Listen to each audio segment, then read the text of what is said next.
Яш үсмерләрне тәрбияләү, аларның ялын оештыру һәм дөньяга карашын формалаштыру максатында илебездә балаларны туплаучы яңа юнәлеш алдынгылар хәрәкәте барлыкка килде. Яңа уку елыннан әлеге хәрәкәт активистлары яңа идеяләр, һөнәрләр үзләштерү, һәр яңалык белән бер сулышта яшәү белән үз-үзләрен камилләштерә башлады.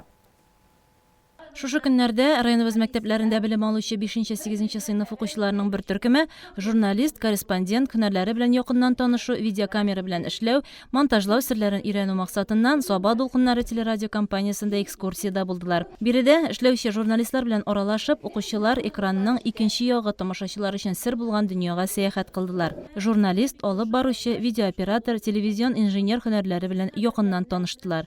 Телевизион программаларының ничек төшерелүен, моның өчен күпме вакыт һәм көч кирәклеген белделәр. Үзләрен дә телевидение студиясында тапшыруны алып баручы диктор ролендә сынадылар.